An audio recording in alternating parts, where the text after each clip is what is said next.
So, have you ever caught yourself just mindlessly humming a tune? Maybe you're doing the dishes, driving to work, or just standing in the shower. It feels like this quirky, totally unconscious habit, right? Well, what if I told you that this simple little vibration you're making in your throat is actually a measurable biological switch? In this explainer, we're going to explore how the physical act of making sound literally unlocks a profound mechanism right inside your body, and it's actually backed by a Nobel Prize-winning discovery. We are diving deep into the fascinating intersection of human biology and sound healing energy. Here's a quick roadmap of what we'll cover today. First, the biology of a hum. Second, the science of sound healing. Third, spiritual alchemy and energy. Fourth, universal resonant rhythm. And finally, some practical healing techniques you can use. Let's get right into it. Section 1, the biology of a hum. To really grasp sound healing energy, we have to start with the physical mechanics of the human airway. Like, what is actually happening under the hood when you hum? Check out this massive number, 1,500%. To explain why that's so crazy, we need to talk about a molecule called nitric oxide. For the longest time, science just thought of nitric oxide as this toxic pollutant you'd find in smog. But back in the 80s and 90s, scientists figured out that our own bodies actually manufacture it to tell our blood vessels to relax and open up. This was a massive deal. It was such a monumental discovery that it actually won the 1998 Nobel Prize in Medicine. Fast forward a bit to a Swedish researcher named John Lundberg.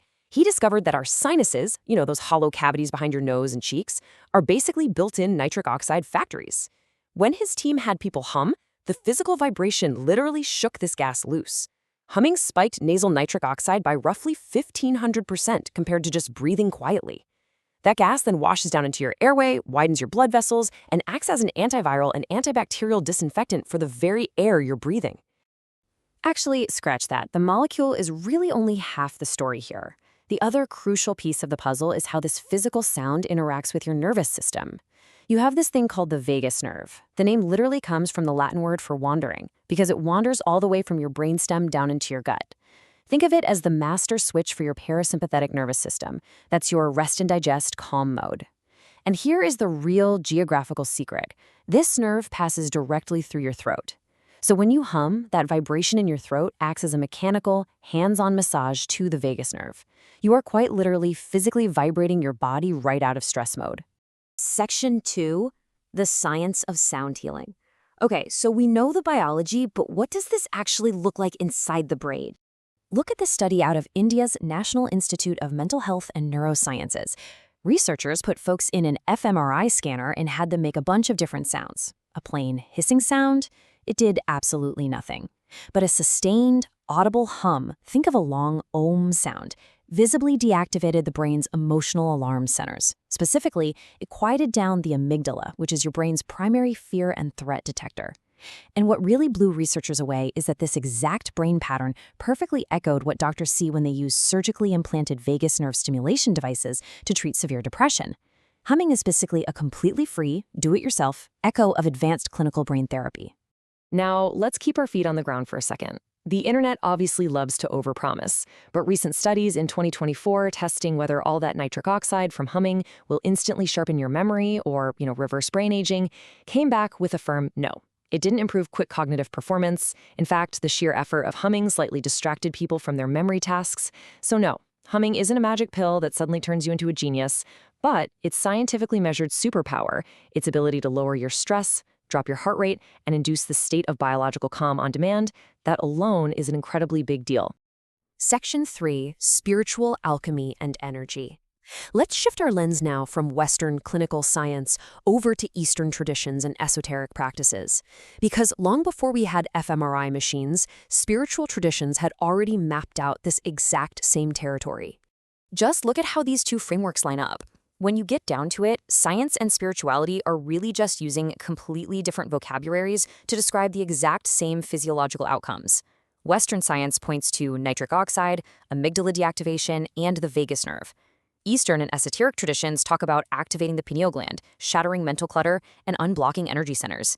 It's the exact same human body, just explained through a totally different lens.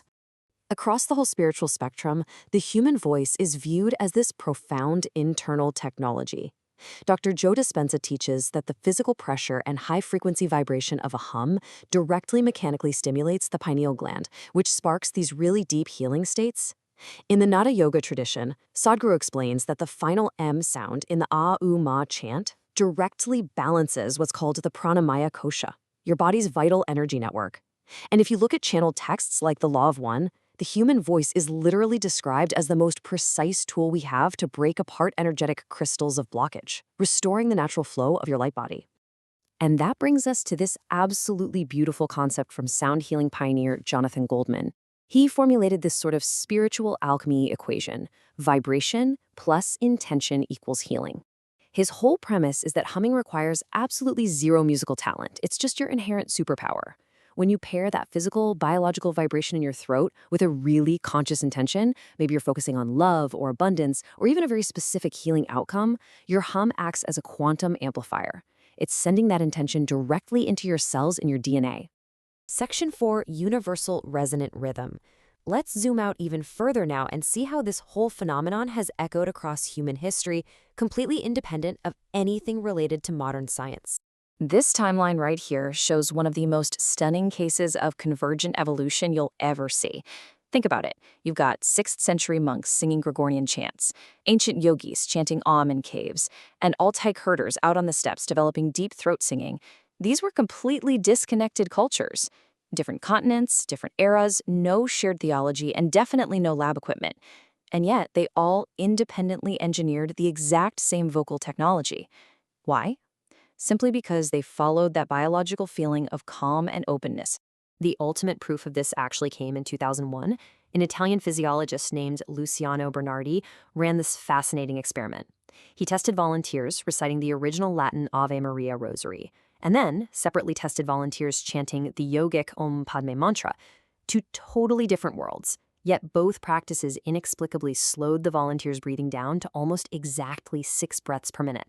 And it turns out, 6 breaths per minute is the precise physiological sweet spot that perfectly synchronizes human heart rate, breath, and blood pressure reflexes. Ancient tradition basically arrived at the ultimate biological answer centuries before science could even measure it. Now, from an energetic perspective, this synchronization actually goes way beyond just the human body. The channeled cosmic consciousness known as Bashar explains that the Earth itself has a natural resonant bass frequency of C-sharp. When we humans engage in long, low, single-tone humming, our physical vibration naturally aligns toward that planetary baseline. So by syncing our biological rhythm with the Earth's frequency, we're effectively flipping the switch on our own inherent self-healing systems. It's like plugging directly into the planet's grid.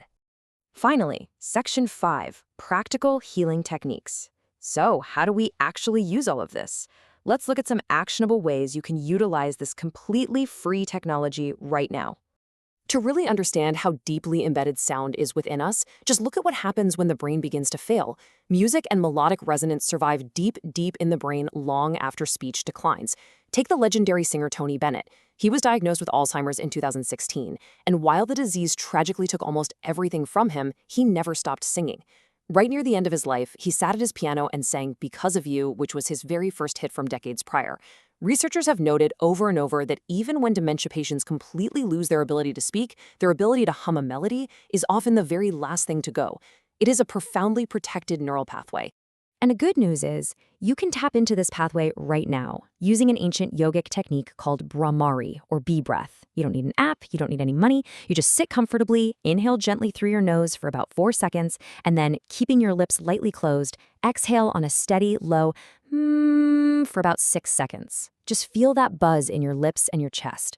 If you do this just 5 or 6 times, perfectly hitting that 6 breath per minute rhythm we talked about, you will literally feel your shoulders drop as your parasympathetic nervous system takes over. It's wild. Here's a quick rundown of some really easy daily sound habits you can start using. You can honestly just hum familiar songs. Your brain absolutely loves familiarity. On the energy side, Bashar recommends listening to the second movement of Beethoven's 7th Symphony, the Allegretto, for just 3 minutes a day to help clear energetic blockages. If you're a caregiver for someone dealing with memory loss, play music from their youth and hum with them, not at them. It's such a low-pressure way to open up a genuine connection. And finally, there are clinical studies on a 12-minute yogic practice called Kirtan Kriya, where you simply chant Sa, Ta, Na, Ma, and it actually showed increased blood flow to the memory regions of the brain. Look, the absolute worst-case scenario with any of these, you spend a few minutes just feeling really calm. The best case, you experience profound energetic and biological healing. So, as we've seen today, the sound you make with your own voice reaches places that a pill simply cannot. It unleashes a Nobel Prize winning molecule, it physically massages your nervous system into a state of deep calm, and it acts as a quantum amplifier for your entire energetic field. It's arguably the oldest, most fundamentally human medicine in existence, discovered independently by monks, yogis, and shamans across thousands of years. So I want to leave you with this one thought. You possess this hidden, completely free biological technology right there in your throat. What intention are you going to amplify with your next hum? Until next time, keep exploring.